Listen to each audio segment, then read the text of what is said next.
I've been rocking my Pixel Watch 1 for 2 years since they came out. It's scratched to heck, honestly, because I just didn't want to have a case on it, which honestly kind of makes me less likely to upgrade to this new watch because I don't think anyone's gonna buy my old scratched up one. And I would have to do something like that because these watches are not repairable at all. So if I can't get someone else to use this or buy it, it's going in the landfill and I just can't sleep at night with that. The other problem for Google is that on paper, these specs are not that compelling to really get me to upgrade. There's a little diagram here of how to take the watch band off of the face. There's a little quick start guide. I really like this paper packaging. It's all recyclable, that's cool. It doesn't make up for the fact that you can't repair the watch. There are 2 sizes of bands in the box. So you get 1 of that side and then 2 of this side. And then finally the watch itself. Boom, this is the Chungus 45mm version.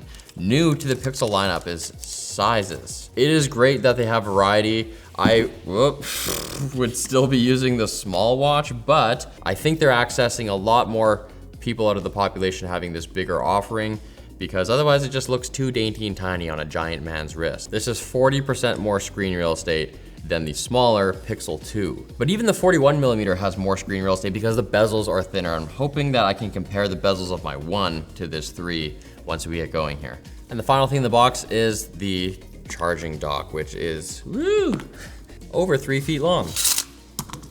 It has the same design as the Pixel 2's charger, which is different than the 1's. Annoying that all 3 watches didn't have the same charger. I would love to have an extra charger, but even if I buy this watch, I'll only have 1 because I won't be able to use my Pixel 1's charger. Let's get this thing paired up to a Pixel 9.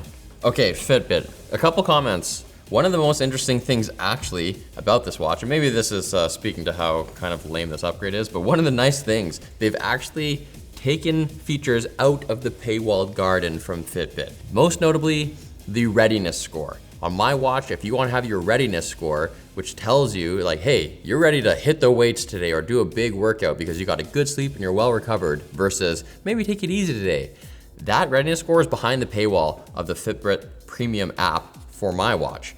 On this one, it is not, and that is awesome. I think they maybe just felt to compete with other watches, they had to do that. And they should, because you should have access to all of the data that gets collected by the sensors on the watch, in my opinion. They still have paywalled stuff, but it's things that you would expect, like classes and AI insights and stuff like that, that personally, I'm not gonna use. Some other new stuff that is not paywalled is what's being described here. You can make custom workouts for yourself, such as I wanna run this long with this level of intensity, and then I'm gonna slow down and walk slower at this level for this many minutes. And you can tailor your own workout, which is pretty cool. Again, I'm never doing this. I hate running. I hate running long distance, that's for sure. I'm gonna sprint if anything. And then I just go by how much sweat I have. And I don't need a watch to tell me I'm out of breath. That's what I'm talking about. Enhanced recovery by tracking sleep and stress. A couple of safety features being touted here. The one that I think is the most notable is safety check, where you go, okay, my daughter's going out for a 25-minute run. So it sets a timer, and when that timer expires, then her live location is shared. So like, hey, she's supposed to be back now. By now, where is she?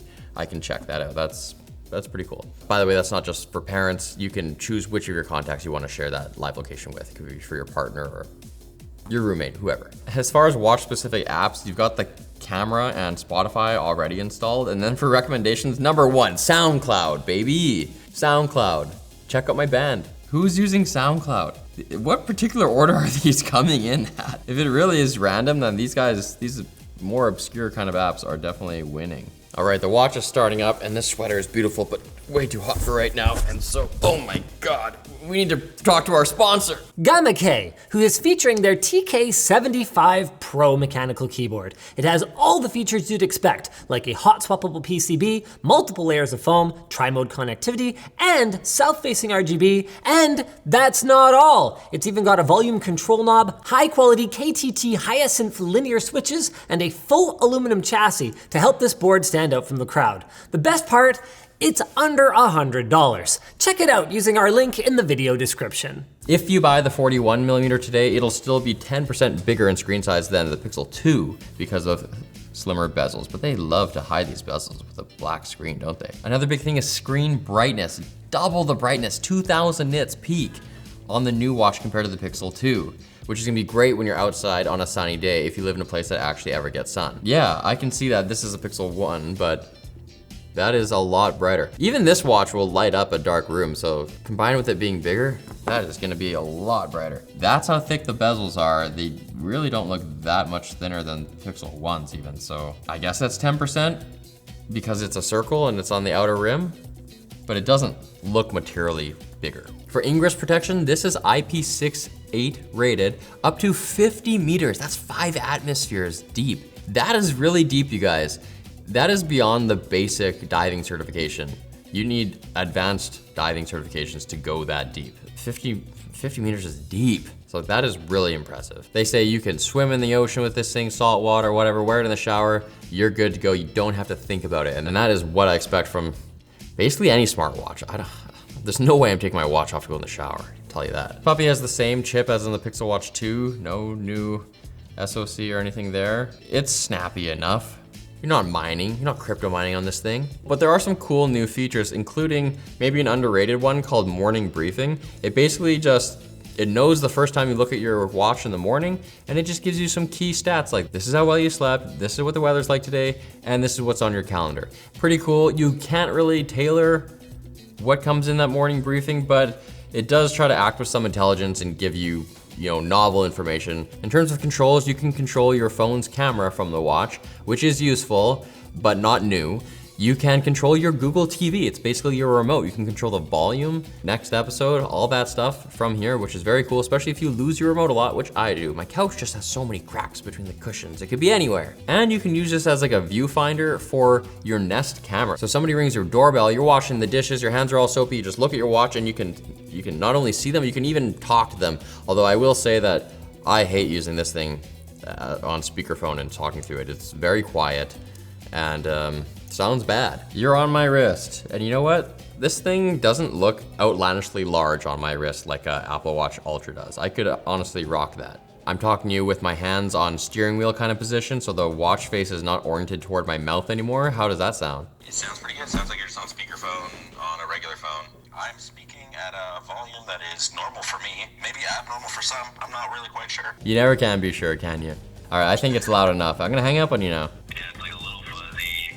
You sound further away or a bit quieter. You sound like dog poop, man. You were like a really compressed little man in the bottom of a can.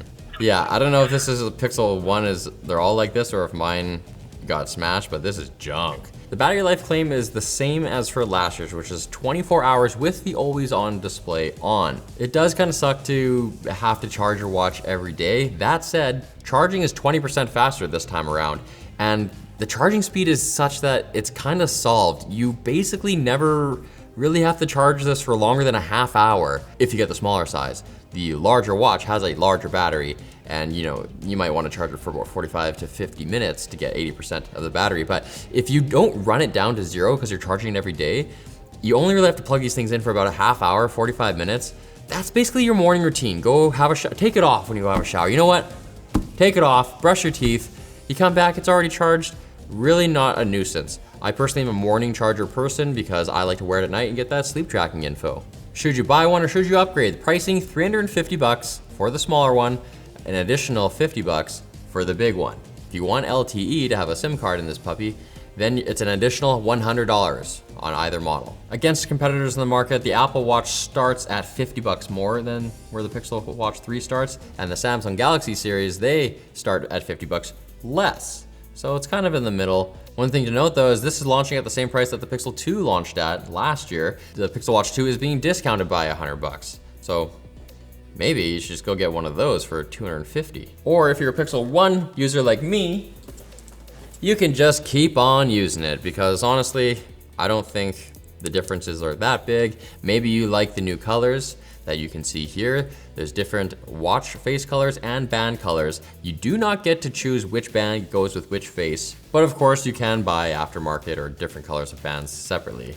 My overall feelings about this product is that it's great that Google is pushing the ball forward every year. I don't think it's compelling enough to upgrade from even the first iteration. I'm glad that we're making these incremental improvements, but they are so incremental that there's really no point in unless you make calls from the watch a lot, because damn, that sucked. If you guys think I'm wrong and you would upgrade from a watch that's even 2 years old, let us know in the comments. And check out our other watch videos, like Linus's recent coverage of the OnePlus watch that I think he's still wearing.